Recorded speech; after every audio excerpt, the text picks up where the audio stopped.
Bueno, ahora vamos a hablar de Alighieri, que habla del vínculo profesor-alumno, desde un punto de vista psicológico. Bueno, en el vínculo pedagógico existe lo que se llama asimetría, que son diferencias de roles. Tiene que haber alguien que desempeñe el rol de profesor y quien desempeña el rol de alumno.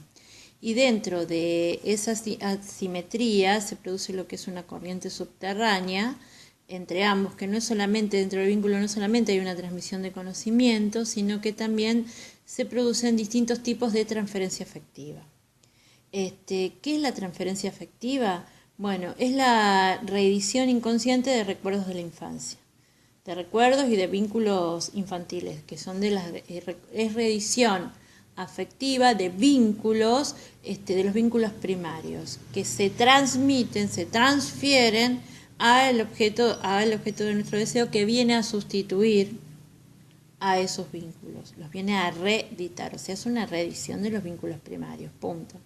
Desde el punto de vista de los profesores, bueno, se puede dar a través de transferencias parentales, que es el profesor como padre, que reedita, se siente que los alumnos son sus hijos. Se puede dar por rivalidades, generalmente se da cuando los docentes son son jóvenes y ven en sus alumnos a rivales.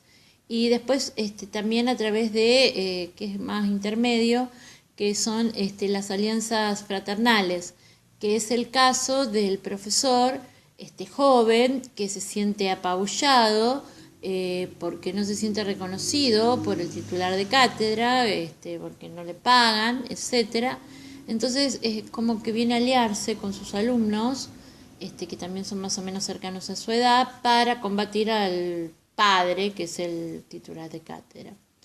Entonces, los profesores sienten transferencias parentales, o sea, paternas, y los alumnos sienten transferencias filiales, se sienten hijos de sus profesores. Después, la más interesante es la transferencia que habla de demanda de amor. Y después, por último, las transferencias eróticas, sexuales, deseo y enamoramiento. Tenemos que tener en cuenta siempre que el rol, el vínculo profesor-alumno es asimétrico. Para que se pueda dar la educación tiene que haber asimetría. No es una relación entre iguales, el docente no es un par.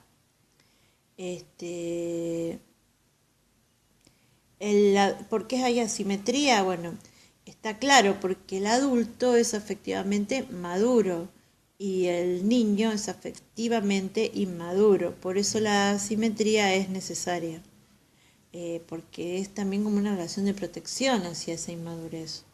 Bueno, no es una relación entre iguales, y la escuela es un lugar donde se trabaja.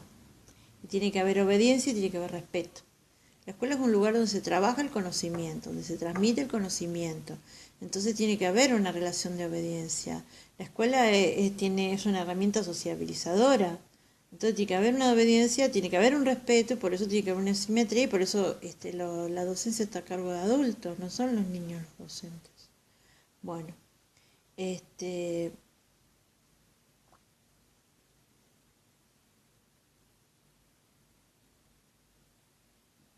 bueno. Después lo que habla de que hoy la humanidad está en crisis y que, por ejemplo, hay, hay gente que se confunde bastante. Por ejemplo, los padres están en crisis, están bastante desorientados. Los padres, el papá está en crisis, está bastante desorientado, está confundido, entonces habla de una simetría que confunde, porque dice: yo soy amigo de mi hijo, porque no sabe hacer con el hijo. Y a veces también hasta los hijos se transforman en padres de los padres. Eh, y esa es la simetría invertida. Bueno, ahora vamos a hablar, vamos a ir de lleno a lo que es la simetría pedagógica. A esta clase, este autor, lo vamos a dividir en varios audios. Asimetría pedagógica. Para construir un vínculo educativo es necesario que docentes y alumnos jueguen roles diferenciados. Volvemos a repetir lo mismo. Para que exista un vínculo educativo, tiene que haber asimetría. Y la asimetría son los roles que ocupa cada uno dentro de la relación pedagógica, que tienen que estar diferenciados. Y tienen que ser asimétricos, no tiene que haber una relación de igualdad. Bueno, los roles van a estar marcados por la escuela. Pero a su vez, esos roles, esa corriente subterránea que habla Sosa, me parece, no, Sosa hablaba de esa, o Paladino, ¿cuál es el otro lado de la corriente subterránea? Ay, pero si yo me meto en cada cosa.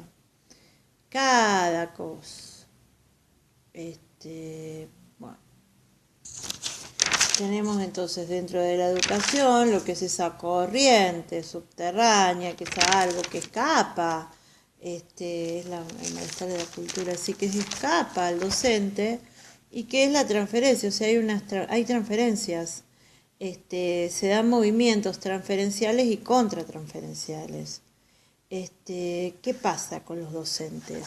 Los docentes en el aula reactivizan, los docentes y los alumnos, por eso la reactivizan sus maneras primarias de vincularse, con los modelos de su infancia, con lo que vivieron con su familia, que fueron sus propias maneras de vincularse. Por ese motivo, en cada clase nos enfrentamos con mucha gente, con mucha más gente de la que vemos, porque es el alumno más todos sus parientes, más todos sus vínculos primarios. Hablan a través de los modelos que aprendieron de sus vínculos primarios. Como mi mamá me grita, yo también grito. Bueno, entonces, acá lo que tenemos que decir es lo siguiente, que hay que analizar los vínculos. Los vínculos de por sí ya son asimétricos. Y dentro de los vínculos educativos se dan las transferencias y las contratransferencias. ¿Qué son? Son reactualizaciones, la transferencia y la contratransferencia son reactualizaciones de los vínculos primarios. Cada ser humano se relaciona, se vincula con el semejante, de acuerdo, reeditando los vínculos, reeditar los vínculos de su infancia, cómo se vinculó, sus maneras de vincularse primariamente, o sea, con su familia primero, y luego reedita esa manera, como fija sus formas, sus gustos, sus gestos, los reedita con los demás, bueno, con su forma de vincularse. Por lo tanto, o sea, esto y lo reeditan tanto los alumnos como los docentes. Por lo tanto, un docente en una clase no se enfrenta a una clase de 40 personas, sino de muchas más, porque se está enfrentando al alumno, está enfrente del alumno, pero también de todas las formas que tuvo ese alumno de vincularse antes de entrar a clase, antes de llegar a clase, que reeditan esos vínculos en el docente y en los compañeros. Entonces, bueno, es una cosa de loco, son voces que hablan, ¿no? Bueno, porque cada ser humano aprende de sus modos de relacionarse con sus vínculos primarios. En la constitución y estructuración del vínculo pedagógico participan sucesivamente complejos mecanismos inconscientes. Bueno, pero esto es, los complejos mecanismos inconscientes es el subconsciente, es el inconsciente que actúa, se interviene. Por eso es que a través del inconsciente la persona reedita sus vínculos primarios y su forma de relacionarse. Muy bien. El vínculo educativo se estructura, pero en su conformación participan psicodinamismos profundos, identificaciones, transferencias y contratransferencias. Bueno, entonces el vínculo educativo no es solamente la transmisión del conocimiento. Hay otros componentes, hay componentes inconscientes. Esos componentes inconscientes son el proceso de identificación, la transferencia, la contratransferencia. Bueno, del lado de los profesores, bueno, tenemos en primer lugar las transferencias parentales. Generalmente se trata de docentes mayores, o sea, de edad adulta, que tienden a ubicar a los alumnos en el lugar de sus hijos. A esto se le llama afectos transferenciales parentales. En el aula siempre se dan transferencias y contratransferencias filiales. Y hay distintos tipos de transferencias desde el punto de vista del docente. Tenemos a los docentes protectores y tenemos a los docentes autoritarios. Los docentes protectores tienden a generar, lo que se llama transferencia amorosa y generan una gran dependencia de los alumnos porque tratan a los alumnos como si fueran sus padres, pero padres sobreprotectores.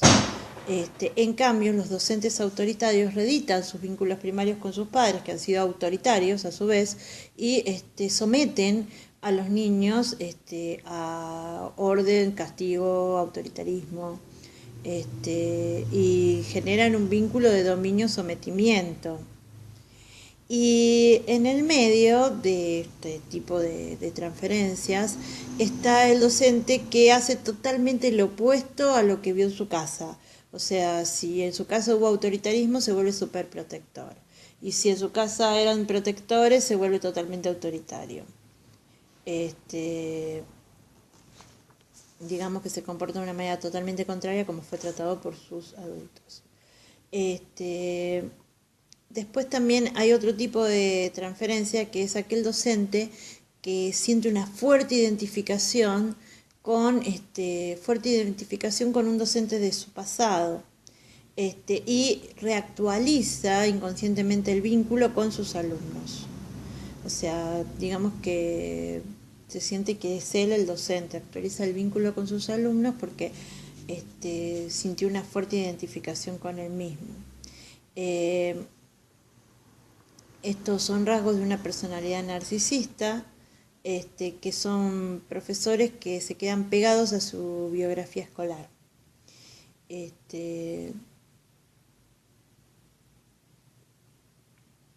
Bueno, impiden al docente salir de su propia experiencia. Claro, los rasgos de la personalidad narcisista impiden al docente salir de su propia experiencia escolar para comprender a los otros. A estos docentes les cuesta muchísimo adaptarse a los cambios generacionales de sus alumnos. En mi época las cosas eran así y así. Compiten con sus alumnos y deciden narcisísticamente que han ganado. Bueno, entonces, otro tipo de transferencia que se da desde el profesor hacia el alumno es la fuerte identificación con un docente de su pasado. Bueno, se quedan pegados con su trayectoria escolar. Entonces, este docente, que tiene una fuerte identificación con un docente del pasado y reedita ese vínculo en su aula, tiene fuertes rasgos de una personalidad narcisista. A este tipo de docentes les cuesta muchísimo adaptarse a las nuevas generaciones, porque no pueden salir de su propia experiencia educativa, de su propia experiencia escolar. No les cuesta muchísimo adaptarse a los cambios. En su época las cosas eran así y siempre gana él. En mi época íbamos a la biblioteca y aprendíamos más. Ahora estamos en otra época y adaptate, porque ahora estamos en la época de las pantallas y te tenés que adaptar y no se puede volver a la época de la biblioteca, eso va quedando atrás.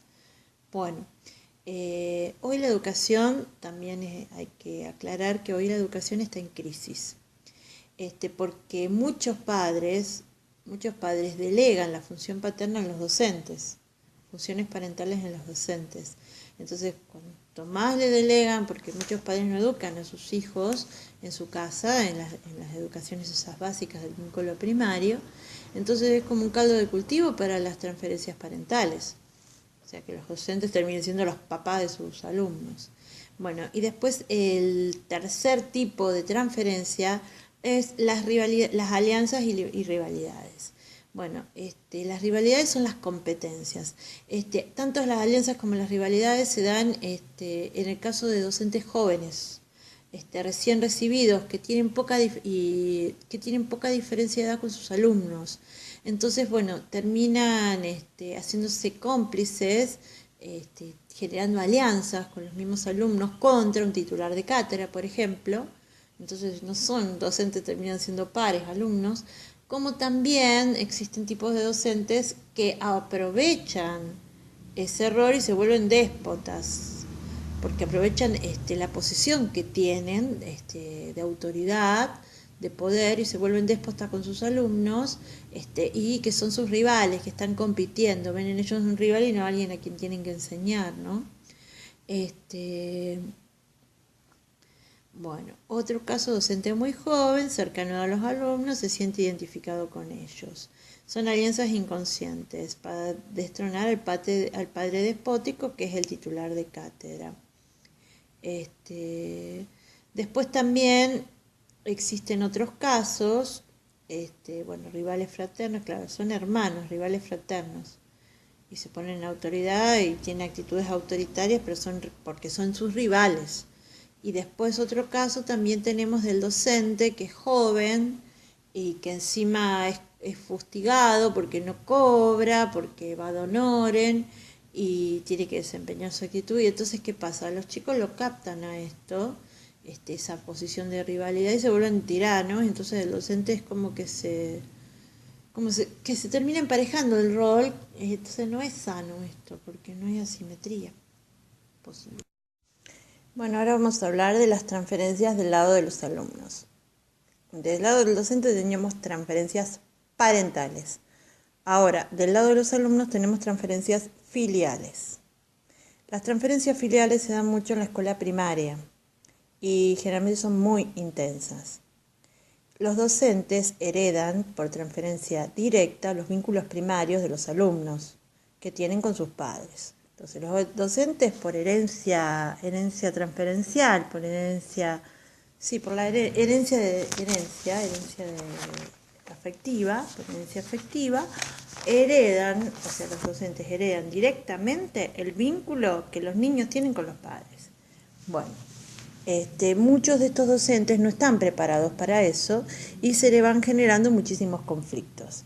En la segunda infancia, que sería la adolescencia, en la secundaria o en los primeros años de la universidad, los jóvenes, al cortar con el padre, cuando se le cae el ídolo, cuando el padre ya deja de ser esa figura central, ese modelo a imitar, y empieza su propio proceso de identificación, de identidad. Entonces ahí, ¿qué pasa? Desplazan ese objeto de amor que tenía antes por el padre, que lo idolatraban, hacia los docentes, ¿sí? Entonces los docentes pasan también a ocupar el lugar ese privilegiado que tenía el padre, que era como un modelo en su afecto. Entonces también los docentes secundarios terminan siendo sustitutos parentales de los padres. ¿Por qué? Pero en este caso no, es diferente del anterior, porque hay un destronamiento del padre, que es un destronamiento, matan a los padres, un destronamiento simbólico. Entonces los niños, los sujetos, desplazan, sustituyen ese objeto de amor por ese objeto de deseo por los docentes. Bueno, esto ocurre durante la pubertad. El sujeto aparta al padre, lo destrona, y es ahí, cuando el sujeto se confronta con el padre, lo destrona, lo critica, lo desplaza. Entonces es ahí donde se produce el inicio de la adolescencia. Es cuando sale de la infancia, porque papá dejó de ser el superhéroe y aprende a criticarlo. Y como dije antes, le hace pagar muy cara la decepción. Esto forma parte de la fase evolutiva y es necesario, y es el que marca el inicio de la adolescencia. Y ahí es donde también entra el docente a jugar, porque viene a ocupar ese lugar de idealización, de idolatría, lo ocupan los maestros. Es el momento que se encuentran con los maestros. Se transfiere el respeto, la veneración que tenían en la infancia por su papá, y son sustitutos del padre. Bueno, pero ya lo sabemos. Entonces, para poder entender qué nos está pasando y los complejos de la educación, entonces tenemos que analizar cuáles fueron los vínculos primarios del niño. Tenemos que analizar su historia, cuál fue la relación con su padre. Entonces, para poder entender cómo se está relacionando con nosotros, porque nos viene a sustituir a su padre a través de nosotros, de ese vínculo. Tenemos que analizar el vínculo con los padres. Eso para los niños, y en la adolescencia tenemos que analizar cuál es el motivo de esa lucha con los padres. Y también tenemos que entender una cosa, que no solamente se va a desplazar el objeto de amor hacia nosotros, sino también el de lucha y el de rivalidad. Depende de la relación con cada padre y si con ese padre hay hostilidad o hay afecto.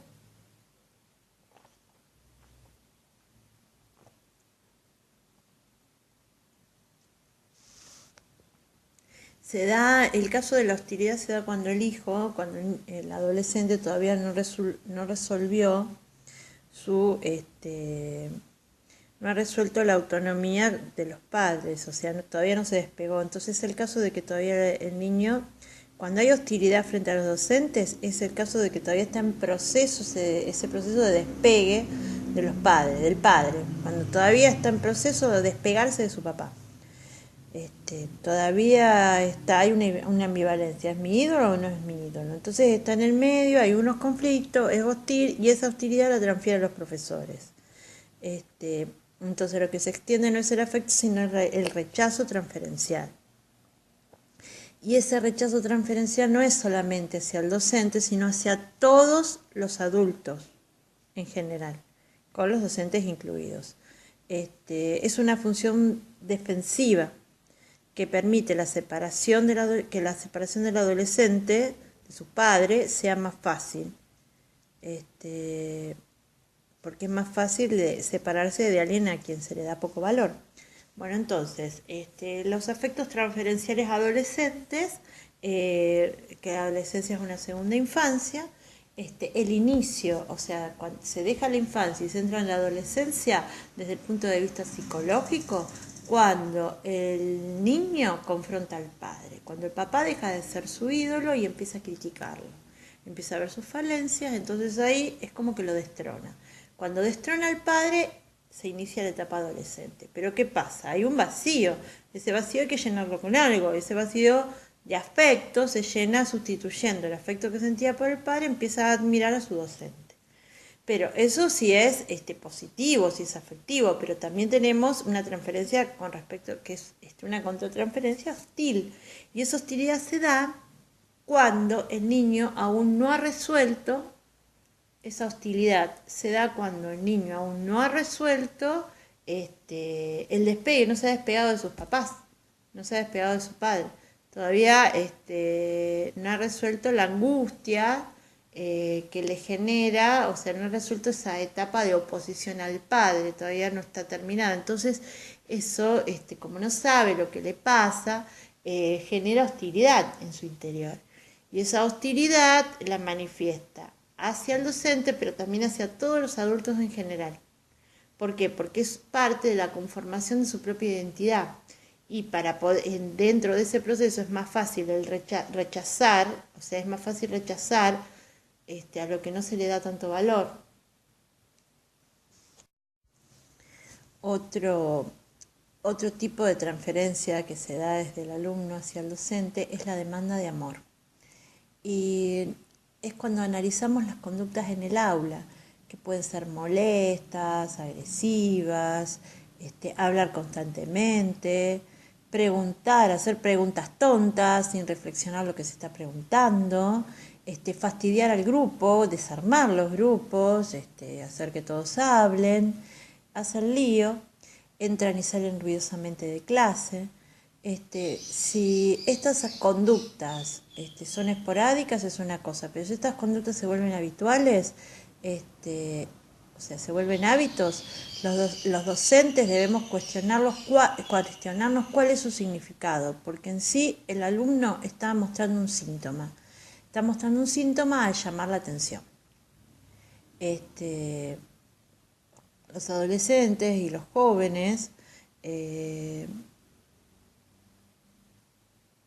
los adultos, suelen llamar la atención, es una alerta, un llamado de alerta. Entonces, digamos que es un síntoma, un llamado de alerta que va dirigido hacia sus compañeros y hacia el docente.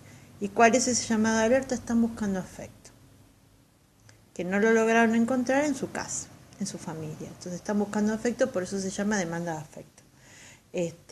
La conducta molesta, agresiva, son desplazamientos transferenciales desde otros vínculos primarios frustrantes. Bueno, entonces, la demanda de afecto, o sea, cuando son molestos en clase, es que están demandando afecto, están buscando afecto. ¿Por qué? Porque han tenido vínculos primarios que han sido frustrantes, entonces están buscando llamar la atención para que les den afecto. Y es un síntoma.